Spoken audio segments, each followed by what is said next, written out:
Македонското овчарско куче Караман е признаено од страна на Светската кинолошка федерација со целосното негово име како што беше доставено од нас.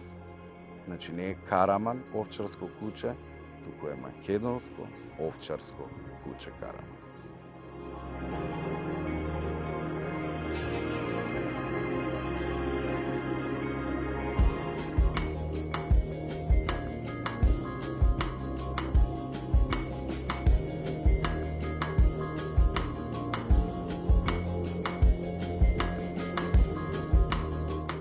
Останавме конзистентни, останавме посветени, никогаш не се предадовме, дури и кога беше најтешко. Знаете, за поголемите држави е многу полесно, затоа што они кои ќе решат да прават раса, тука се приклучува и државата, се приклучува и војската. Една лепеза на фактори, ако сакате, кои што многу го олеснуваат самиот процес.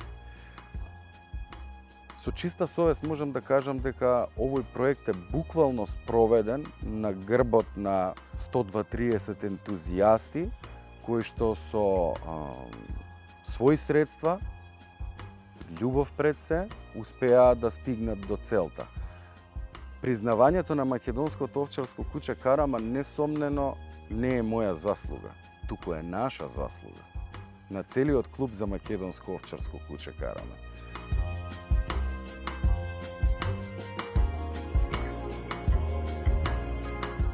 Со цел да се зачува во Караманот во неговото прастаро издание со сите морфолошки карактеристики кои што несомнено кај ова куче ги има профилирано планината, затоа што ние не создадовме куче, него го презервиравме онакво какво што го има создадено планината.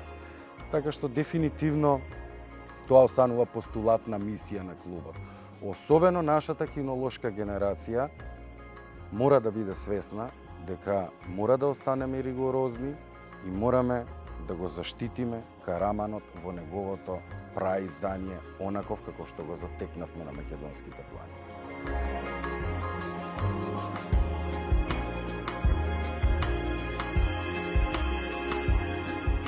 Целиот мозаик, наречен Македонија, е составен од безброј мали камчиња кои што ја сочинуваат целата композиција.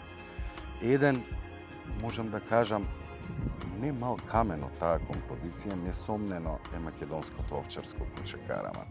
Така што ова представува во моментот жив споменик на се оноа што денеска сме ние, затоа што Македонското овчарско куче Караман е од една страна кротко, кон тие што се кротки, од друга страна е непоколебливо храбро, отпорно е, преживеало неколку милениуми и затоа кога ќе кажам дека е жив споменик на се она што сме ние, сум сигурен и дека не грешам.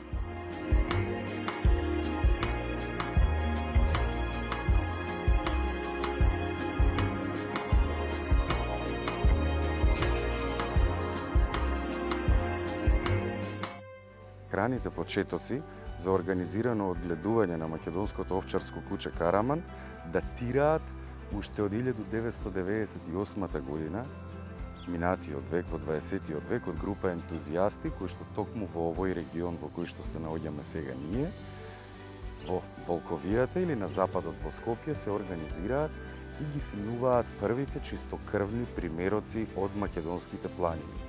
А тоа се случува се под водство и под идеја и иницијатива на браќата Владко и Маријан Костовски.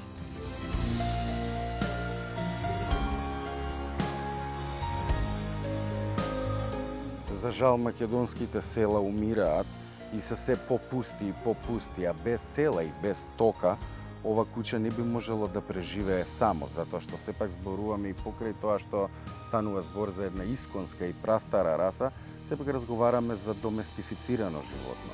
Се покажа феноменални како миленици, многу се благородни со деца, како и према се што е помало, поситно, се поставуваат многу заштитнички,